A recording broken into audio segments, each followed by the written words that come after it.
It's time to talk film, from a big-budget drama to something rather strange and quirky. And to talk about innovative television and quality web series. It's time for Screen.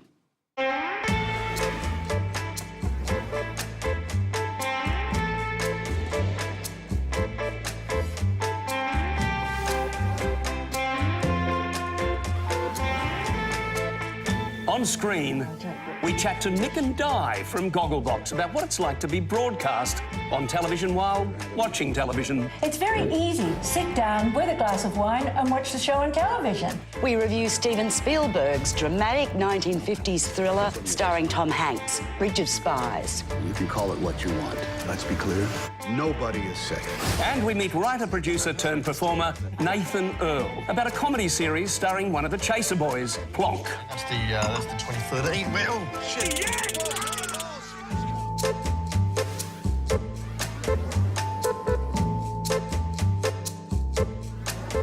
Hello and welcome to Screen. And welcome, as always, to you too, Tegan. Hello. I am so keen to hear what you guys think about this beautifully cinematic sci-fi series I found. I'm going to show you later on. All his intern.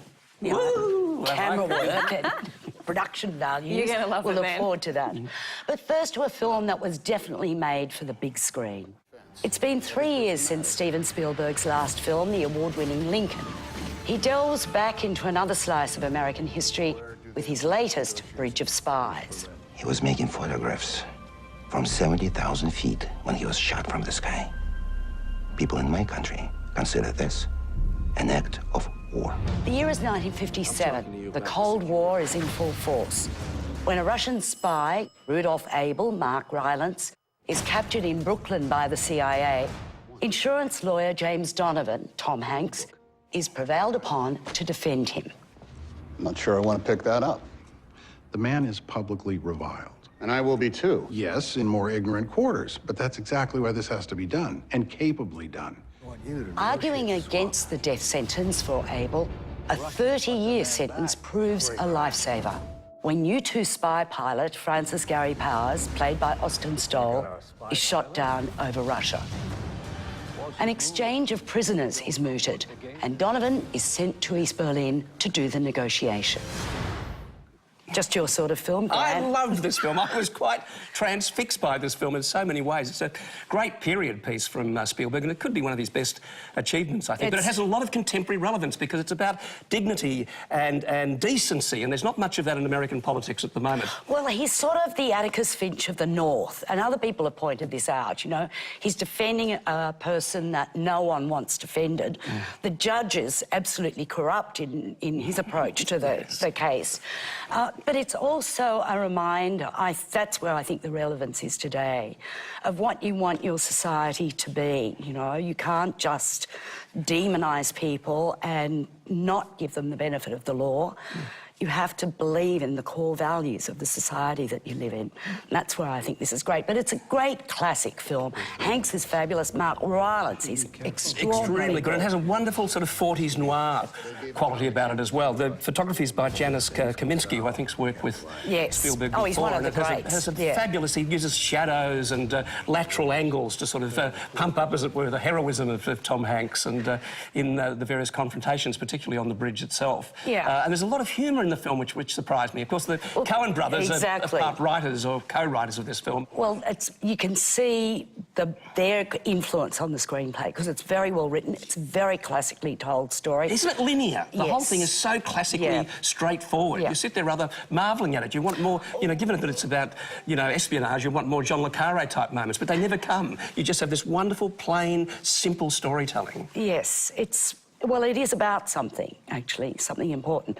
What are you giving it? I'm giving this 4. I thought this was a terrific film. I'm going to agree with you. I think this is 4 stars too.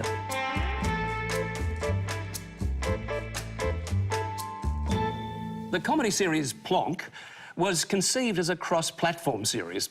That means it started life on YouTube and ended up on television. And now Series 2 is doing the same. Well, it doesn't get much more civilised than this. A glass of Clare Valley Riesling from Taylor's Wines, no relation, while watching a classic Australian film. Shh. Sorry, mate. In Plonk Series 2, television producer Nathan Earle and would-be researcher Joshua Tyler pitch a new series of a fictional wine program to Channel 9 with just enough success to start an underfunded production presented by Chaser star Chris Taylor. As the bumbling crew travel around South Australia's wine region to interview respected winemakers, pretty much anything that can go wrong does, leaving the producer constantly frustrated and the winemakers decidedly unimpressed. You forgot your wine, mate. Thanks, bad bastard. I've told you before, my name's Mark. You are mad. Nathan, it's great to have you here. Oh, thanks for having me. Now, listen, tell me about this leap from behind the camera to in front. Were you always a frustrated actor? No, never. I think it's pretty evident that I'm a terrible actor. And no, you're not, actually. You get away with it. I think the only reason I sort of took a role in the show was basically a financial one. If we could afford a better actor, you know, I would have cast someone else in the lead. Ben Mendelsohn wasn't taking my calls. Oh, right. He would have brought a dark edge to it, I think. So, yeah. No, well, it works. How did you come up with this concept?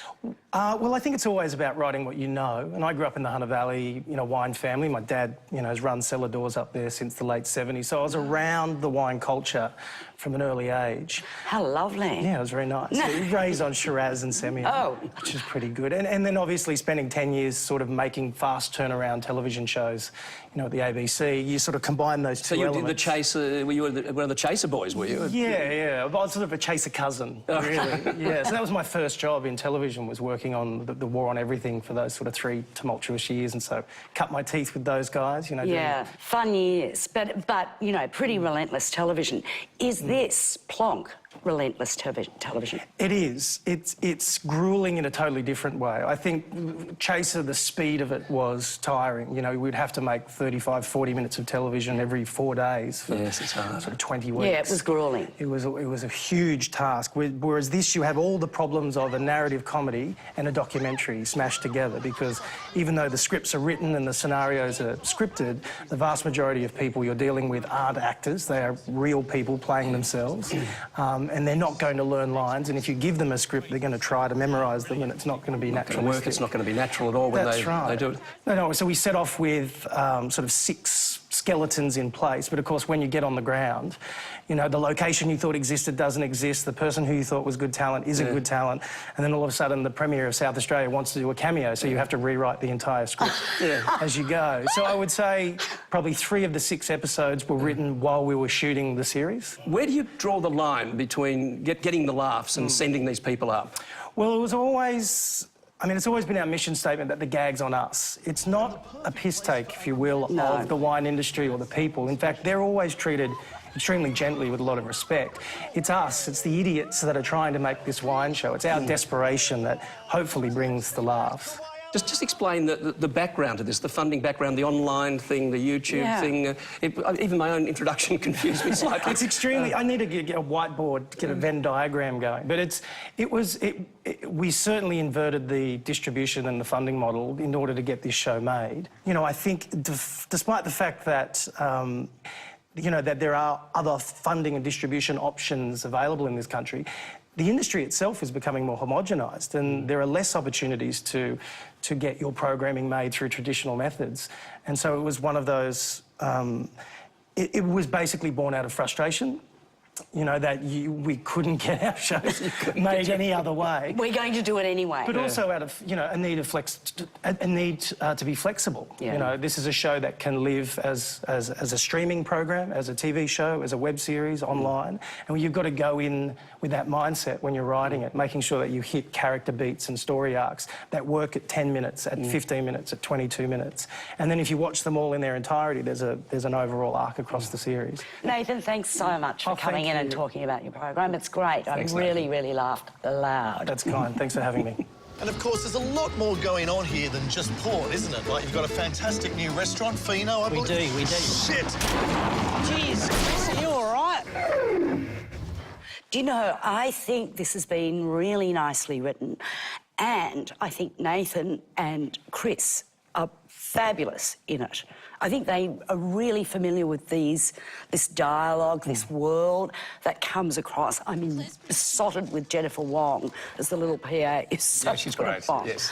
I mean, I'm not so keen on the Josh character because he's sort of like so outside this sort of like very gentle satire. You know, he is, you know, overt. There's a few overt moments, and it is a gentle satire, but listening, you know, to the way that they put it together was pretty interesting. It's very difficult to find the right tone scene by scene as they go. The context keeps changing. I think they do a very good job to keep the level of formal consistency that they do with the program. And I think Chris is terrific, the way that he sends himself up so appallingly. This is not Chris Taylor, who's going to have a long career as a handsome leading man, let's face it.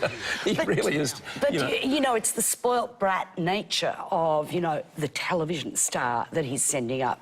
And you and I know that he's not at all like that in real life. He's quite an intellectual, cerebral man. Very gentle, in fact. So he does a very good job. He's becoming a pretty good actor. Look, I laughed out loud. I'm a big fan of the Chaser guys. I think they're smart, really smart. And I think this is smart. It is smart. And I thought it was particularly interesting that they've made something that works so well in a wine show context, because we know all these chefs, celebrity chefs, are everywhere over television, but where are the wine buffs? Stuart McKill, the cricketer, had a successful show, but that was some years ago. So I think they've reinvented a genre for television, and I'm going to give them 3.5 for that. Do you know, I'm going to give them 4. The more I think about it, the more I laughed at it. And that's really an achievement. And it's not like we like a drink or anything like it.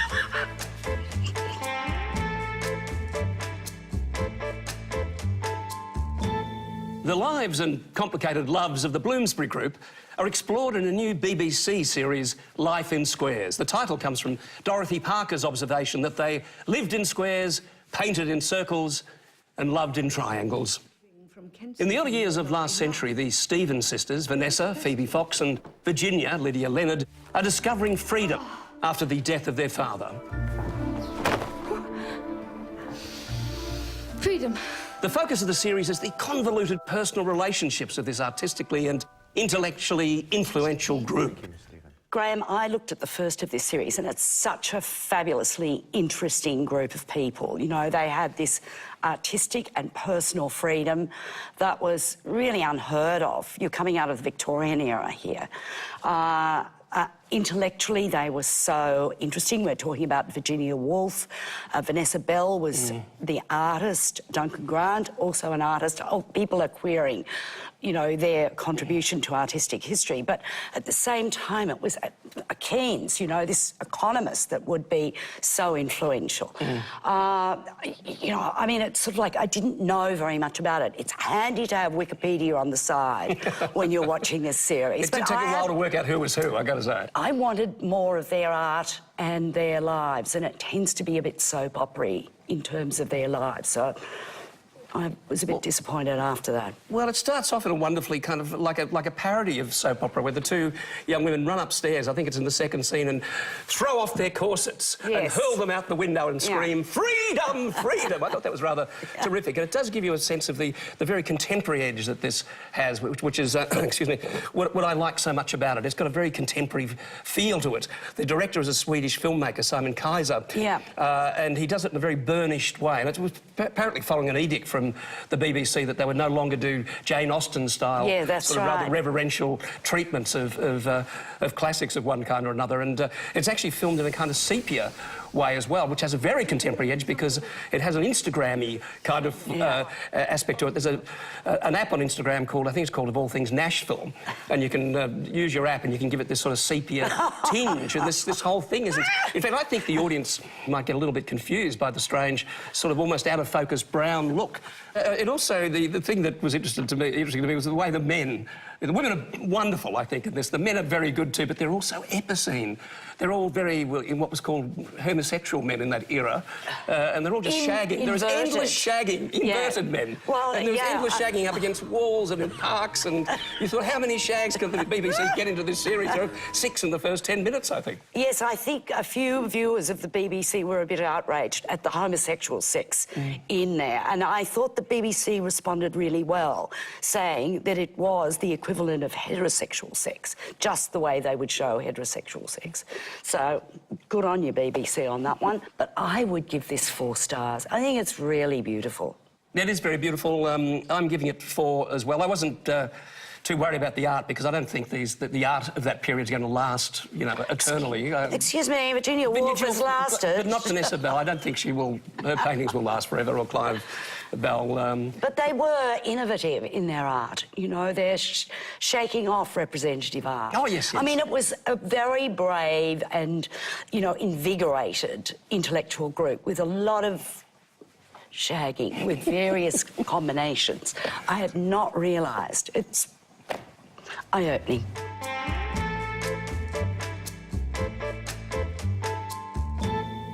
We'll be back after the break with a couple brave enough to appear on national television commenting on other people's TV shows. And we'll also take a look at a very quirky but thought-provoking film, The Lobster.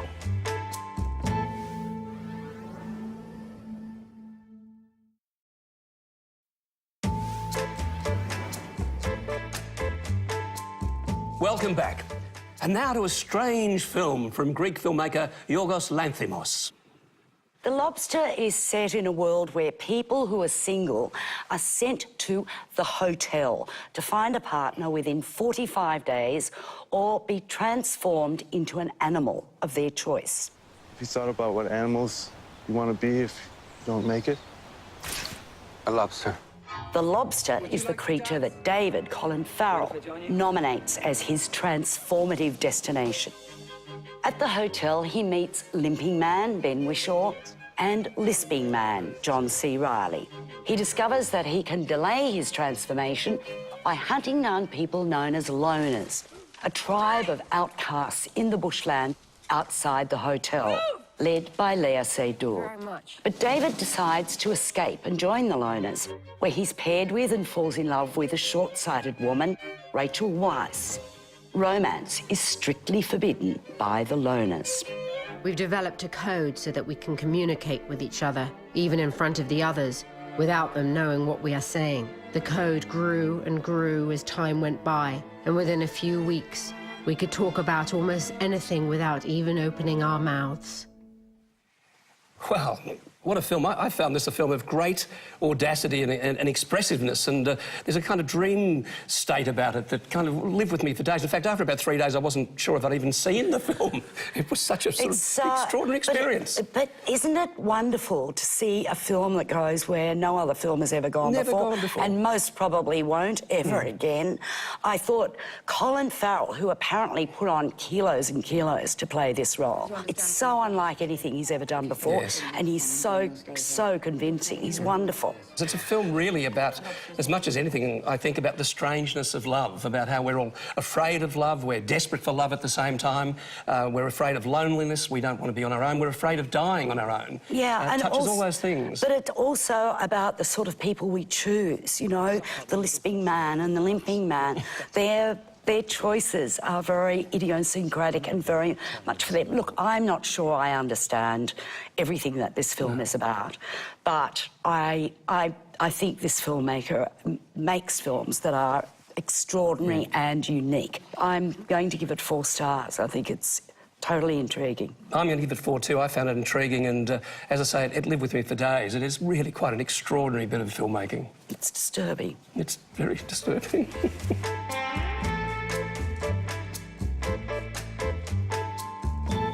And now to Gogglebox, a program shown on both Foxtel's Lifestyle channel and Channel 10. When it first aired in Australia, lots of people wondered who would watch a television show about people watching television. And the answer, as first witnessed in the UK, where the format was created, was lots of people.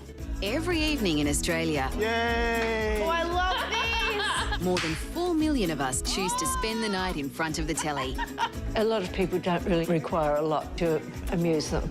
Their comments are unscripted, spontaneous, insightful, sometimes confronting, and often hilarious. We're crossing live to Gogglebox's Mick and Di in their lounge room. They've been married for some 50 years, recently became grandparents and make their living from dealing in Indigenous art. Mick and Di, welcome. Can you tell us about how you were selected for this show? Well, we work in the art world, and we were at a gallery opening, and somebody approached us, and we said, oh, of course, yes, and never thought another thing about it.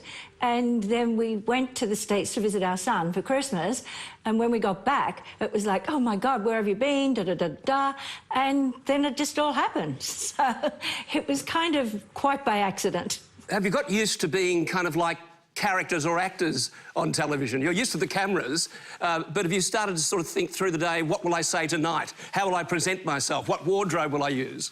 No, no, no. I think if you start doing that, then it's going to look kind of stilted. So it's just basically what you see is what you get. Yeah, we try, well, I don't consciously try not to think about it, but I don't really think about it. And I think if I did think about it, it'd be difficult. Why did you want to do the show? Well, we kind of got railroaded. So before we knew it, we were doing it.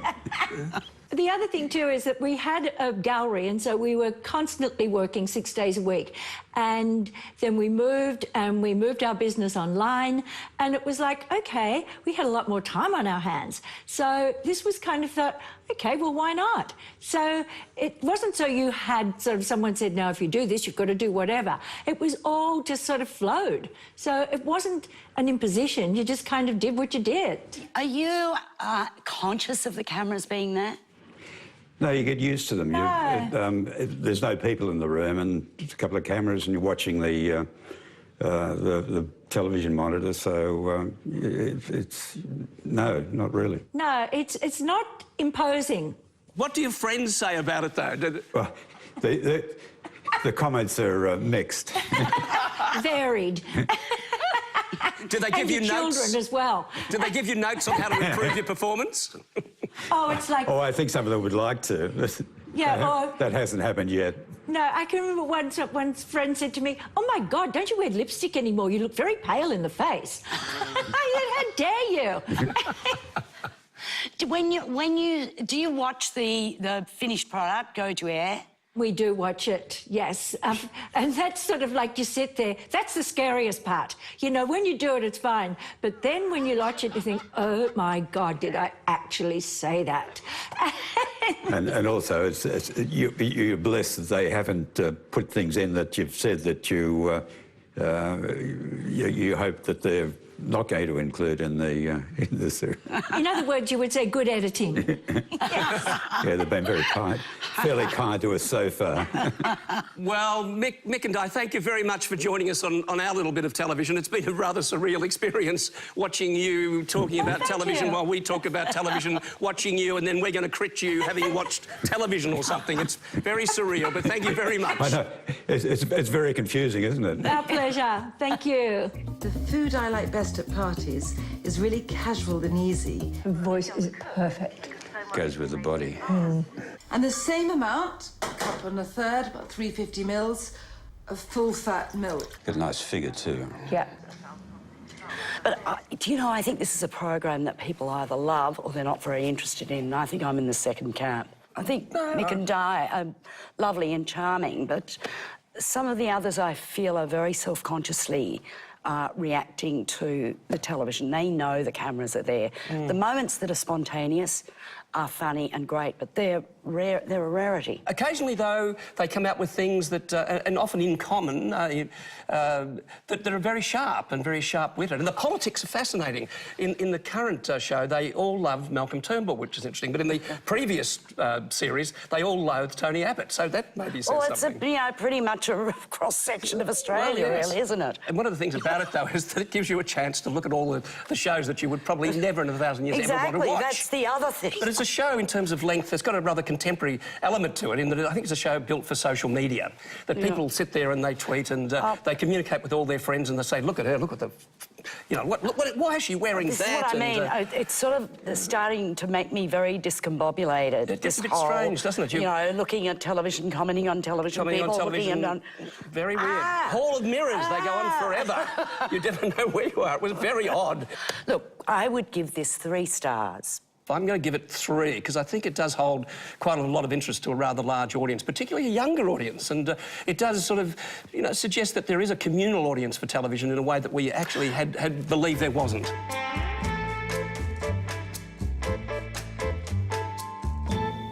Tegan, I'm really eager to hear about this new web series that's got fantastic production value. It's really wonderful. It's called H+, and it was produced by Bryan Singer, who did a lot of the X-Men films, Superman Returns. Oh, and of course the usual suspects with Kevin Spacey. Which is just such a good film, so good. He's done so many good things, and now this. H+ is the best-looking YouTube series I've ever seen.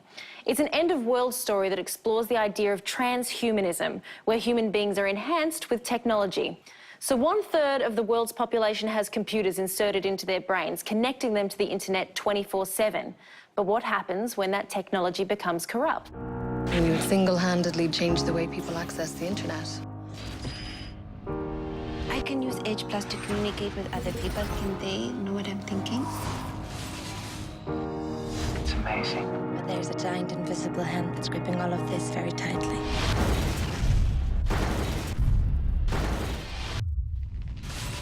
Now, the first episode establishes the backstory of this new technology before throwing you right into the thick of the chaos as swathes of people begin inexplicably dropping dead. The remaining 48 mini-episodes play out from the various characters' perspectives. What the hell? What is that? Do you hear that?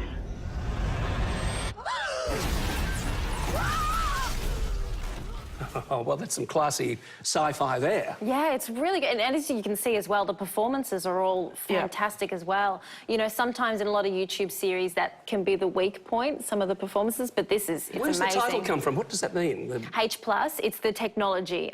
So it's, I believe it's the actual device that's popped in. Shoved into your brain. Yeah. But I mean, the scary thing about, I think it is scary because it is a potential for the future where we're all going to have little computers shoved in our brains. Would you like a chip in your neck so that you just think, I want to watch a show about car crashes and it would just come into your mind? To be honest, I think everybody says it. I'd like technology to stop about now. Yes. I know I'm addicted to my iPhone. Tegan, thank you so much for you. joining us. I'm really glad you brought my attention to that. It was really interesting. And thank you for joining us. We hope to see you next time on screen.